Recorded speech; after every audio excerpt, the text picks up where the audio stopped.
boa tarde, bem-vindos ao podcast Vozes do Acolhimento em Mulheres Vulneráveis. Hoje é o nosso episódio e a gente vai falar um pouquinho sobre os direitos e garantias das mulheres que sofreram violência doméstica.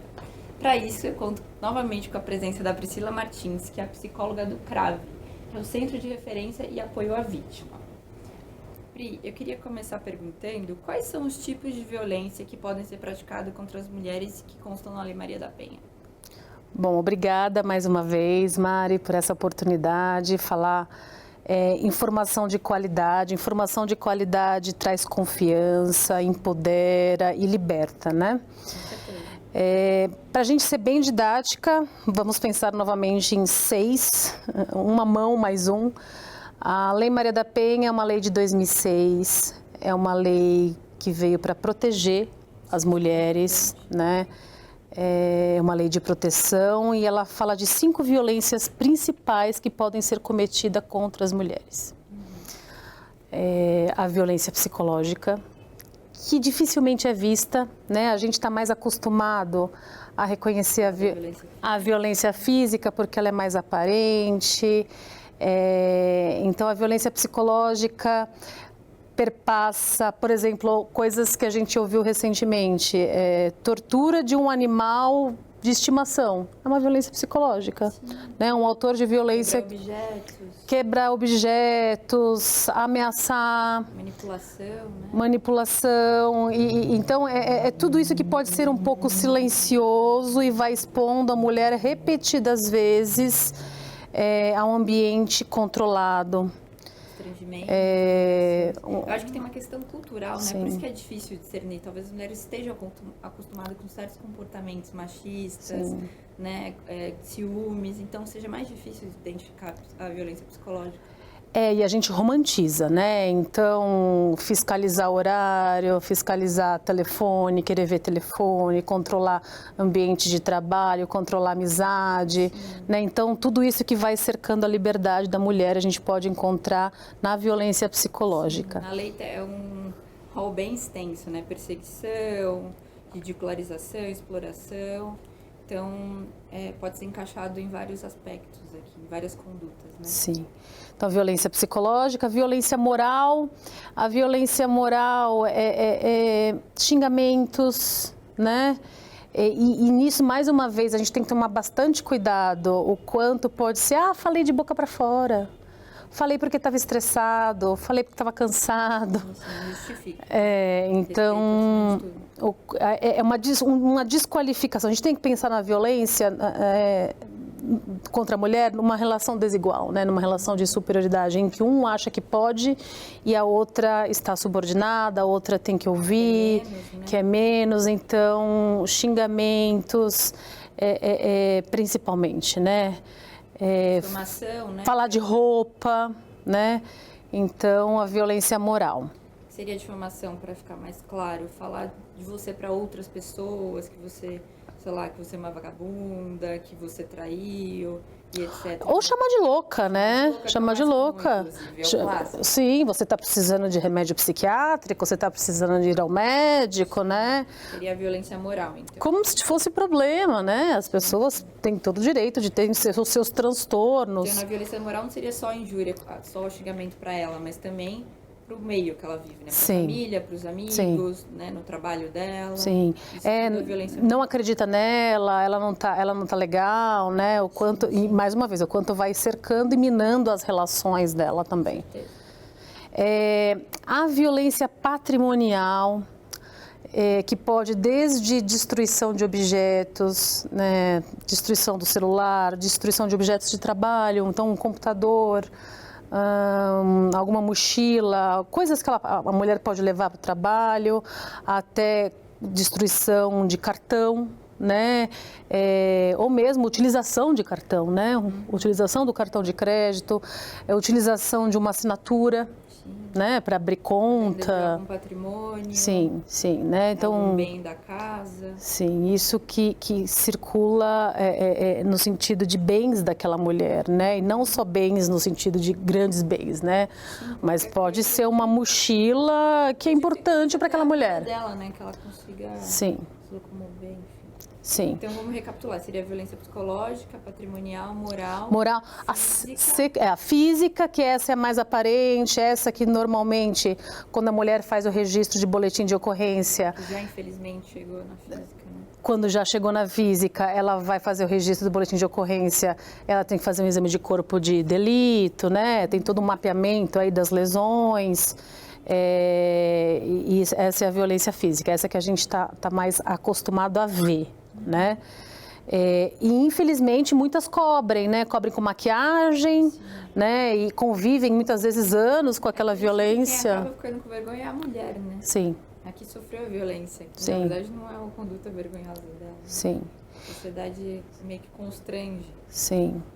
A violência sexual, que também é prevista na Lei Maria da Penha, de 2006, e também outro cuidado que a gente tem que ter, porque a gente aprende, né, Mari, a acreditar que o autor da violência, ele está fora de casa, né? A violência doméstica mostra exatamente isso, né? A violência no âmbito familiar, a violência no quarto, né? Então, o estupro acontecendo dentro do casamento, né?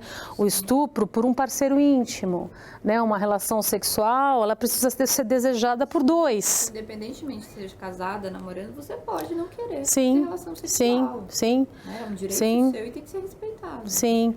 Então, sim, é estupro quando aquela relação não foi desejada, não foi consentida. Então, aí sim, a violência sexual. Pri, eu estava lendo uns artigos e eu queria ressaltar a importância de informar para as mulheres que a violência física geralmente não acontece imediato. Não. A violência psicológica sempre é precursora da violência física. Então, a gente, de forma a evitar que chegue ao ponto de violência física, como é importante a gente observar se estamos sofrendo violência psicológica. Falar do caso recente da Ana Hickman, que ela fala, ele já tinha comportamentos abusivos e tóxicos e agressivos há 25 anos. Demorou, no caso dela, 25 anos para chegar, mas ele já tinha uma conduta de violência psicológica e moral anterior.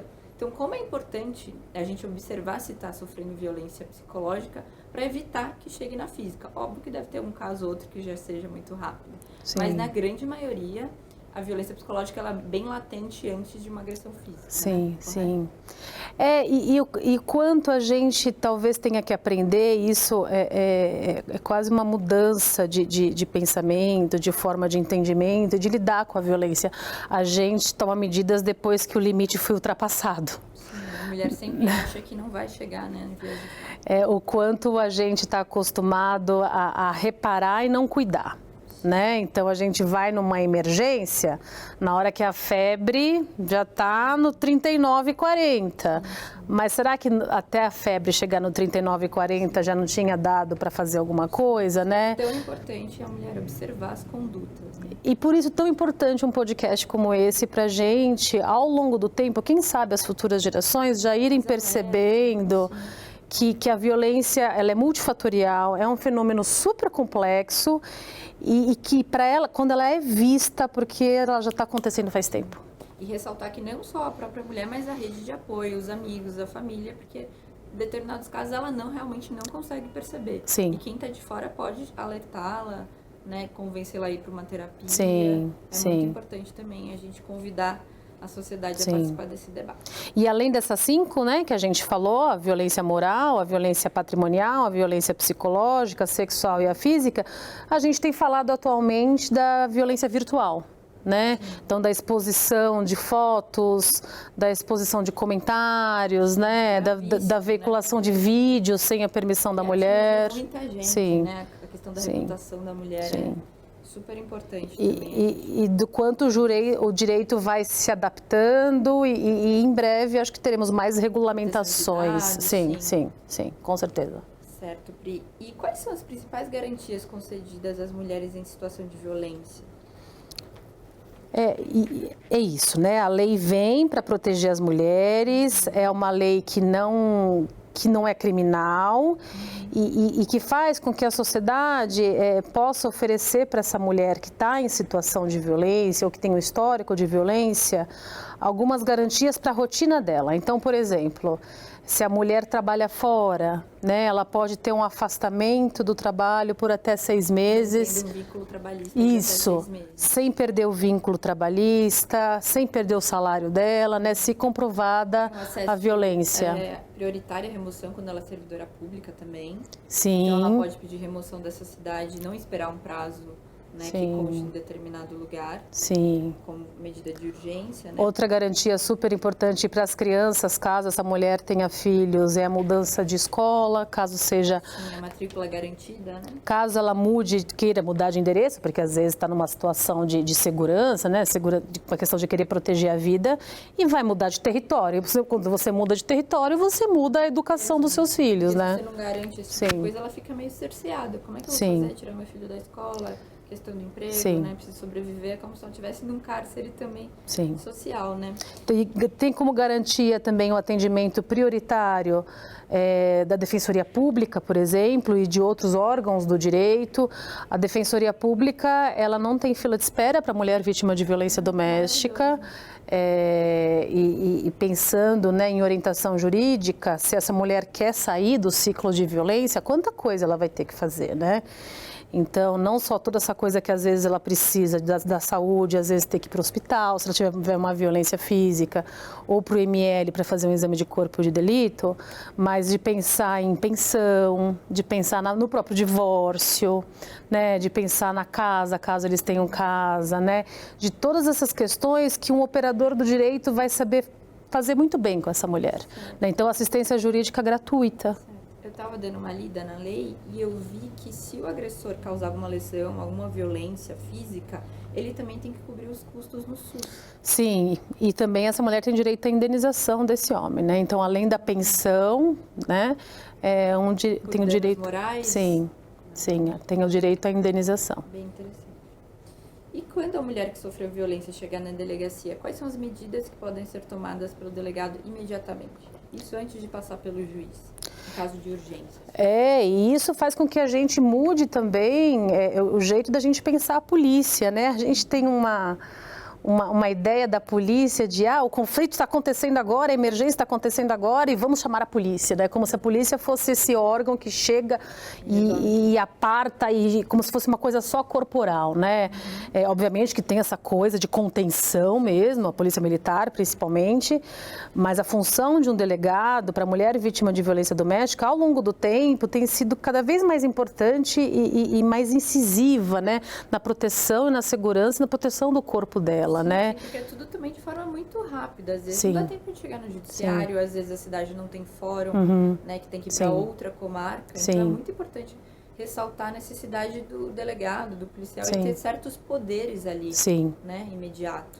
Então esse delegado pode mandar essa mulher junto com uma viatura para uma casa de abrigo sigilosa, por exemplo, né? Um hospital. Sim, um hospital caso ela precise de uma assistência, né? Então todo esse transporte que essa mulher não vai ter condição nenhuma de fazer sozinha. E ele pode oferecer o transporte na minha ofendida, caso ela não tenha dinheiro. Sim. E mesmo se tiver dinheiro, né? Eu acho que também a gente tem que pensar que o melhor dos mundos, qual que seria, né? A mulher conseguir criar uma rede de proteção, né? Então ela ia até a delegacia ou chamar a polícia com a ajuda de algum familiar ou vizinho, né? Ela mesma criar uma rede dela, né?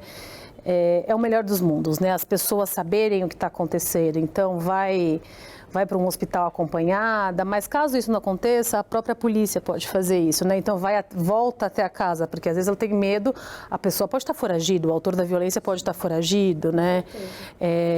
Então, ela tem medo de ir até a casa dela, então a polícia acompanhar até a casa dela para retirar os pertences dela e ela ir até um lugar sigiloso. Mais segura. Sim. Eu queria falar de uma alteração da lei de 2021, que o próprio policial, ele pode conceder uma medida protetiva ali na delegacia, tomar uma providência imediata, porque antes era a autoridade judicial, que é o juiz, o delegado, e com essa alteração o policial também tem essa prerrogativa. Uma independência funcional, né? Então, mais uma vez, a polícia... Sim, que se não tiver delegado presente, né, O ideal, se a cidade, né, a gente não sabe quem está assistindo, quem está escutando, né, é a mulher, se ela tiver que ir até uma delegacia, ela ia até uma DDM, que é uma delegacia da mulher, né, uma delegacia especializada a fazer esse tipo de registro, porque a DDM, além de fazer o registro da ocorrência, ela vai falar sobre os serviços socioassistenciais e o atendimento psicológico, vai falar de aplicativos que já existem para a mulher instalar no celular, caso o celular não tenha sido danificado, né, durante a ocorrência, para ela colocar a rede de proteção dela. Então, a Delegacia da Mulher hoje, não que as outras não registrem, mas a Delegacia da Mulher hoje, ela tem mais condição de fazer esse atendimento o acolhimento também. E não revitimizar a mulher na delegacia, né? Então, mas sim, ela já pode na delegacia fazer essas exigências e o delegado tem ou a delegada, né, tem essa independência funcional. Sim, e na lei fala que dependendo do caso, né, da gravidade, não poderá ser concedida liberdade provisória. Então, em alguns casos, o agressor fica preso. Sim, dependendo da lesão. Gravidade. Sim, né, pensando que a violência doméstica, né, pensando no termômetro, pode chegar numa quase morte. Né? Pode chegar num crime contra a vida, pode chegar num feminicídio, numa tentativa de feminicídio, a prisão preventiva é decretada. Essa agilidade, né? Sim. Quarta pergunta, Pri, quais são as medidas protetivas de urgência que o juiz, né, pode conceder diante da gravidade de cada caso? Sim. Professora? A gente estava falando da delegacia, agora a gente vai falar do juiz. Quando passa para o juiz do caso. É muito bom esse raciocínio, porque a gente vai vendo os atores, né? Sim. Geralmente entre 24 e 48 horas o juiz ele vai analisar. Sim, quando tem uma prisão em flagrante, por exemplo, né? Ou mesmo quando a mulher faz o registro da ocorrência. Uma prisão em flagrante, o juiz tem que decidir em até 24... A polícia leva em até 24 horas, uma audiência de custódia, mas em até 48 sai a medida protetiva. Em 2006, né, pensando que a Lei Maria da Penha foi uma lei...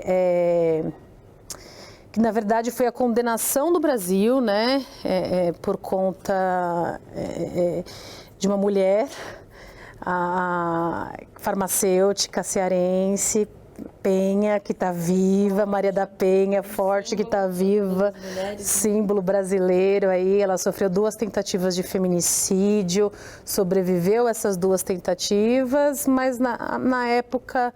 Esse homem, não aconteceu nada com esse homem, esse acontecer nada foi para a Corte Interamericana e a Corte Interamericana pune o Brasil para o Brasil responder para essa mulher, para Maria da Penha. E ela acabou se tornando um símbolo, né? Sim. Um marco histórico.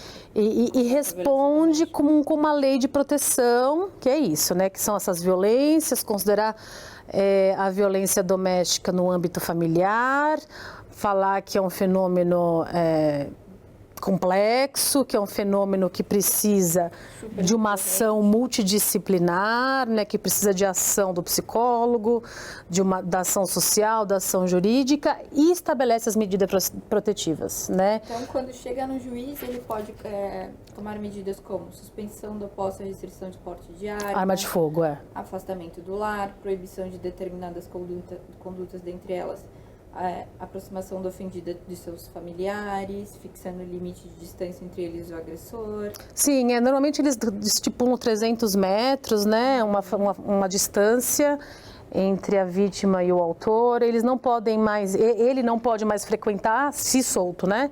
Se a liberdade provisória foi decretada, ele não pode mais frequentar os mesmos lugares que a vítima. É importante falar que esse afastamento não é só físico, né? Como a gente estava comentando antes. Também sim.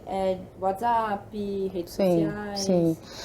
A gente, por falta de conhecimento, pode se achar que medida protetiva eu não posso mais ter contato com ela, mas não poder mais ter contato com ela é por qualquer meio de comunicação. Não pode mandar mensagem de WhatsApp, não pode mandar direct ou qualquer mensagem por rede social. Mensagem através de outra pessoa. Não pode utilizar uma pessoa para chegar, assim, não pode chegar perto dessa vítima por nenhum meio, né? Então isso é algo bem importante da medida de proteção, né? É quase uma blindagem. Ela sim, de outros meios, né? Não pode utilizar da desculpa, eu tenho que ver meus filhos, então eu tenho que ver você. né? Então, porque ver os filhos, para ver os filhos vai ter que ter uma mediação de outra pessoa, né? Sinceramente, com a Sim. vítima, né? E pensando... Melhor que a vítima não esteja presente.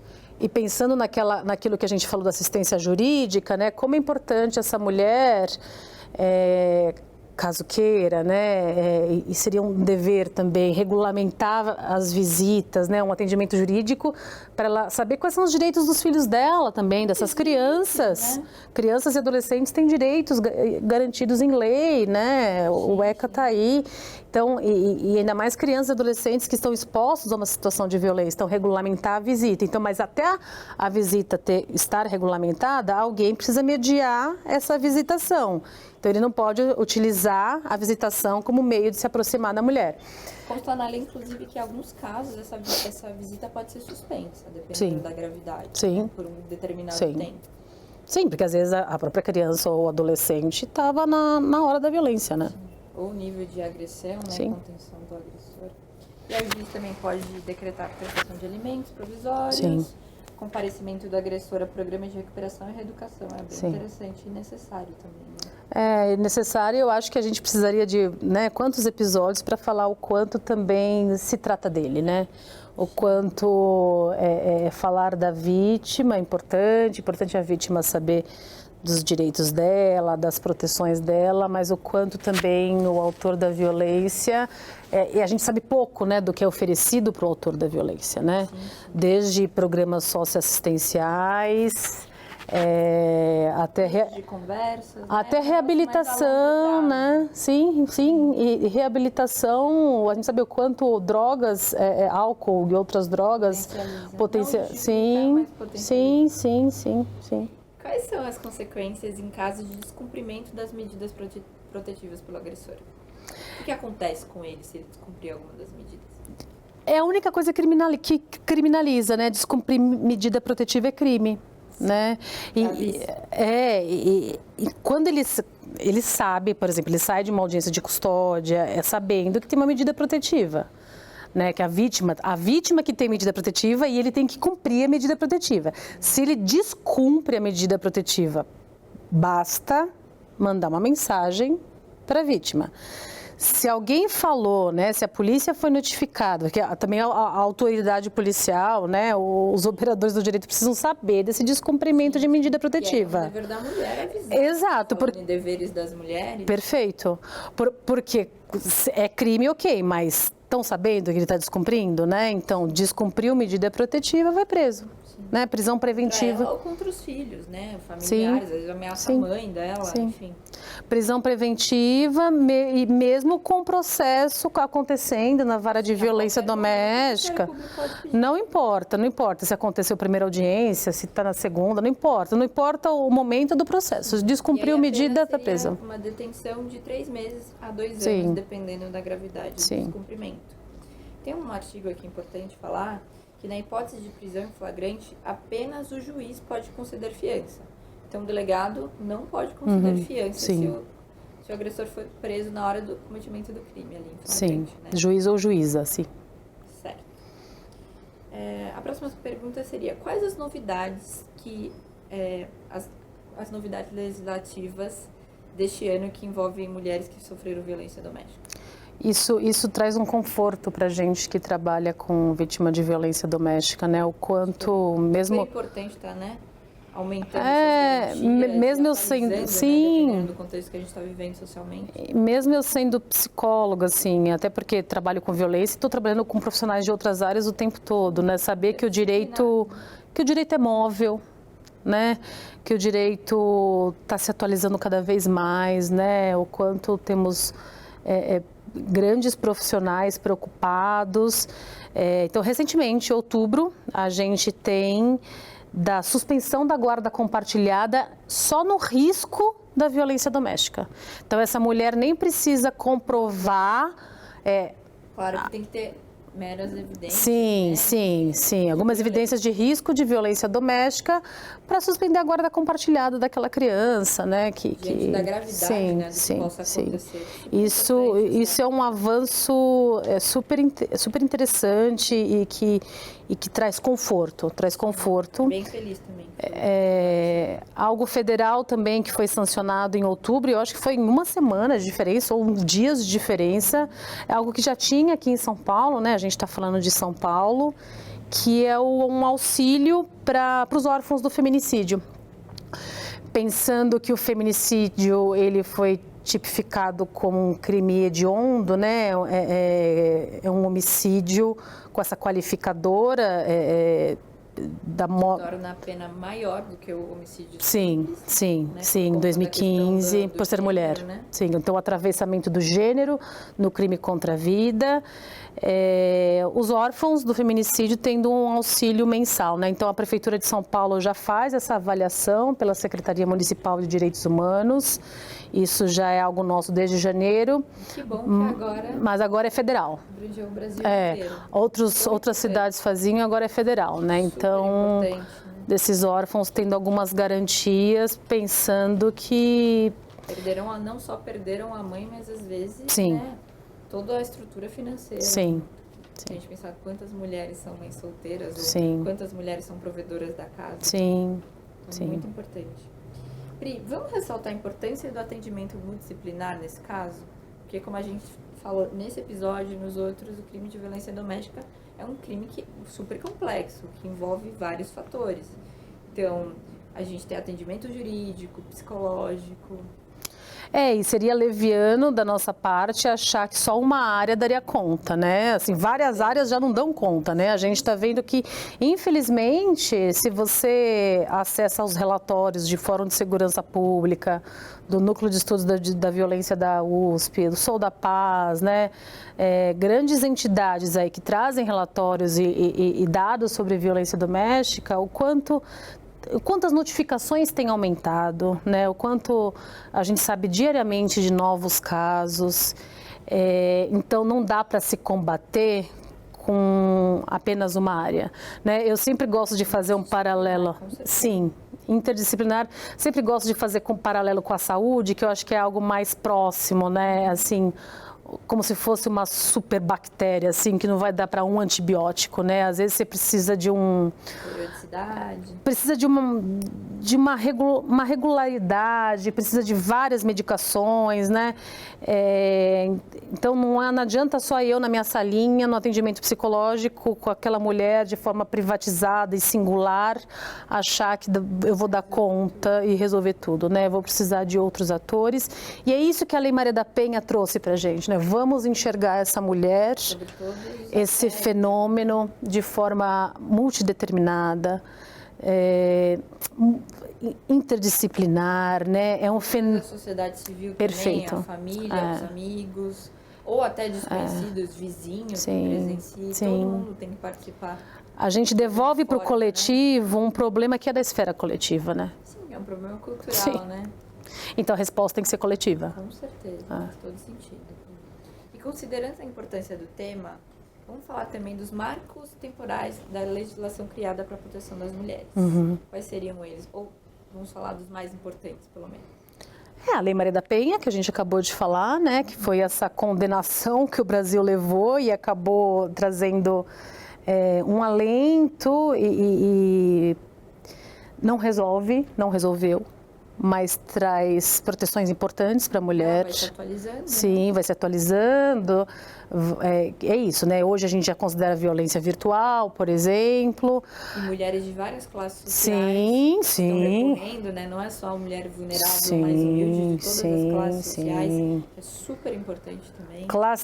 Todas as etnias, todas as classes socioeconômicas, profissões, idades, né? Independe. É considerada a terceira melhor lei lei do mundo, sim, né, em apoio sim. a mulheres que sofreram violência doméstica. Sim. Super. A lei do feminicídio de 2015 que fala isso, sim. A pena do homicídio, sim, né? Sim.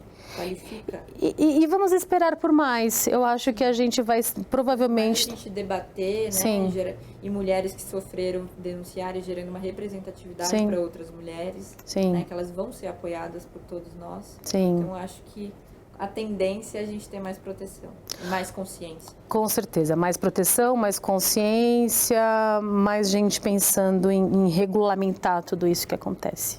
Verdade.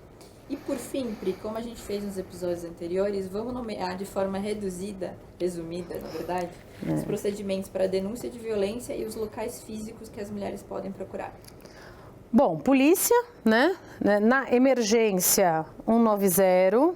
Se não conseguir ligar, é aquilo que a gente falou, né? O ideal é você conseguir na sua vida, mesmo não vivendo uma situação de violência doméstica, uma rede de proteção. Polícia Militar. 180, quando não for flagrante. Disque denúncia. Denúncia específico para mulheres que sofreram violência doméstica. Ou tem alguém que saiba que alguma mulher está sofrendo, mas em caso de flagrante é 190. Sim, exatamente. Certo?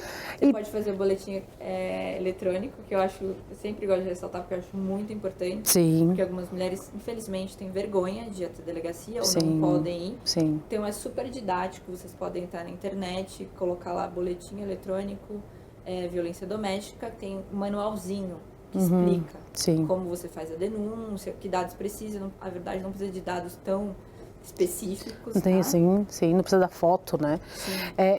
E o interessante e importante que você falou do 180, né? Porque um vizinho pode fazer uma denúncia, né? E a gente vai rompendo com essa cultura de que em briga de marido e mulher não se mete a colher. A gente mete a colher, a gente mete a colher, mete a panela, a gente mete várias coisas. Né? E se implica. Físicos, Pri? Mulheres podem procurar. Pensando que a lei traz, né, o quanto a gente precisa de um aparato socioassistencial, psicológico e jurídico, então existem os centros de referência da mulher. Os centros de referência da mulher, eles têm os atendimentos interdisciplinares. Casa da Mulher Brasileira. Cada território tem o seu. São Paulo, né? Isso. São Paulo. Saindo de grandes capitais, né, sempre vai ter, você pode ir na UBS, na sua UBS, né, é obrigação, pelo SUS, é obrigação da UBS do território, né, da Unidade Básica de Saúde, o postinho, fazer a notificação, que eles chamam de notificação compulsória, né, que é a notificação de violência. Inclusive, esse é um dos marcos também da legislação, que antes da Lei Maria da Penha já tinha sido criada essa notificação. Então, a notificação compulsória é algo que mostra da responsabilidade coletiva, né, daquilo que está sendo visto, está sendo cuidado. Então, centros de referência da mulher, centros de cidadania da mulher, centros de convivência e defesa da mulher. Eu aqui em São Paulo também tem algumas estações, né? Que você tem sim, alguns centros volantes, né? Alguns balcões do metrô tem. Um ônibus itinerário. Tudo isso vocês podem encontrar no site da Prefeitura de São Paulo. É só jogar no Google e colocar. É o site mais atualizado. É super atualizado, tem todos os endereços. A Casa Brasileira é 24 horas, inclusive, tem acesso à internet. Sim. Os abrigos sigilosos existem, os abrigos sigilosos, cada território, normalmente é uma lista via centro de referência e especializado da assistência social. Então, serviços existem vários. Se a mulher não quiser ir na polícia, ela pode também ir na Defensoria Pública, pode ir no Ministério Público, pode ir no fórum mais próximo da casa dela, né? Então, de sair um pouco dessa lógica, mas eu tenho vergonha de ir na polícia. Não, mas pode ir em outro lugar. Existem outras... Eu tenho essa independência, eu não consigo escrever porque eu estou nervosa. Chama uma filha, chama um amigo para fazer, né? Por favor, não se sinta envergonhada, Sim. né? Você é a vítima. Sim. Exato. Não é motivo de vergonha nenhum para a vítima. Sim. E Pri, para finalizar, eu queria te trazer uns dados de violência doméstica no Brasil em 2022. São dados chocantes. Quando eu li a primeira vez, fiquei um pouco abismada. Então eu queria te dizer que 18,6 milhões de mulheres foram agredidas. São 50 mil, quase 51 mil casos por dia. 1/3 das mulheres, 33,4%, com 16 anos ou mais sofreu violência doméstica. Esse índice é maior do que a média global, que é de 27%. E aí, nessa pesquisa também traz algumas características dessas mulheres que sofreram violência. Quem seria o agressor? 31,3% é o ex-companheiro, o companheiro atual 26,7%, o pai e a mãe 8,4%. Onde ocorreu a agressão?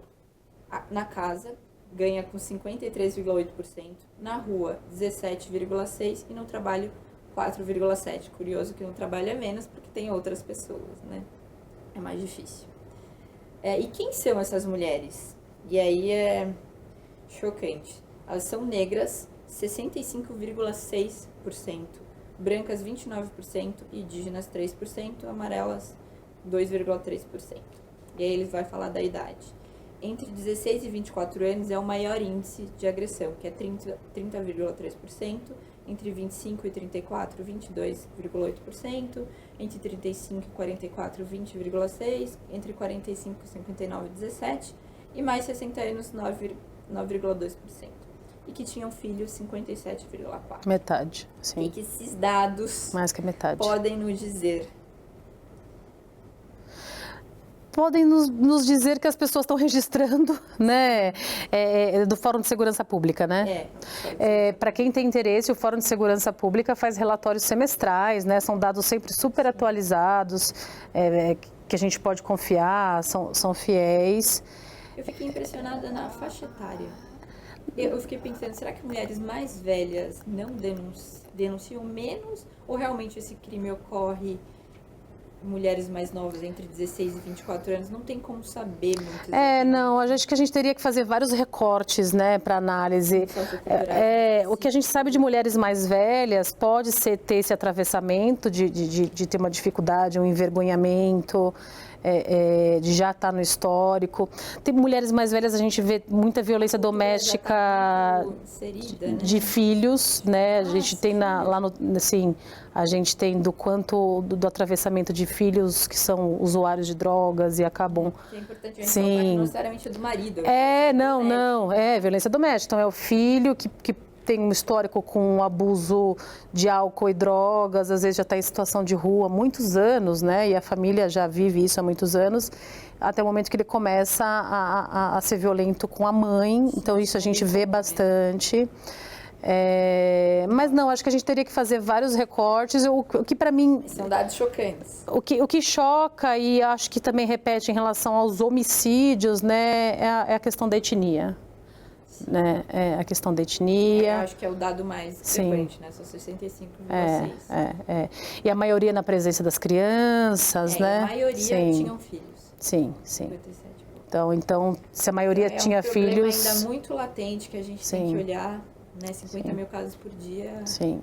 É um absurdo, independentemente do tamanho do nosso país. Por isso que é muito importante a gente ter esse debate. Sim, o quanto a gente está numa sociedade ainda extremamente violenta e o quanto vai demorar para a gente... Não sei se a gente chega nisso, né? Talvez seja algo do ser humano, mas o como é importante a gente aprender a cuidar e não só reparar.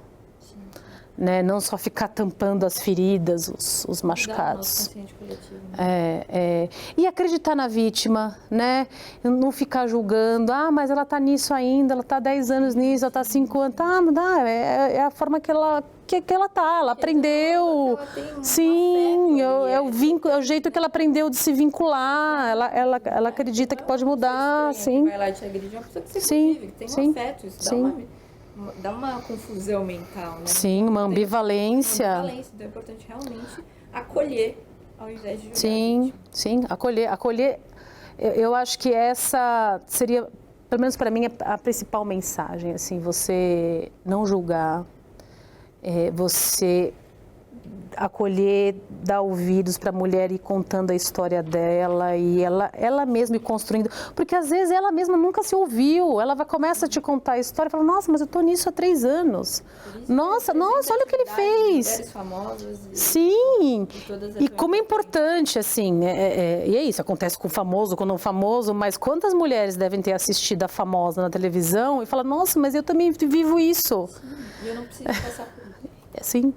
Seria um passo mais adiante, mas eu vivo isso e agora o que eu posso fazer? Você né? é o alerta. Sim. Pri, eu queria muito agradecer sua participação nos 3 episódios do nosso podcast. Suas explicações foram muito importantes, você fala de uma forma muito didática, espontânea. O crime de violência doméstica é realmente muito complexo, então é muito importante que a gente fale sobre todos os aspectos psicológicos, financeiros, sexuais, físicos. Lembrando também que para a realização do nosso podcast a gente contou com o apoio do professor José Carlos Francisco, da Escola de Magistrado da Justiça Federal da Terceira Região e da Comissão de Direitos Humanos do TRF3. Esperamos vocês nos nossos próximos episódios. A gente vai falar de outras políticas públicas municipais aqui do município de São Paulo vinculadas às mulheres vulneráveis. Obrigada.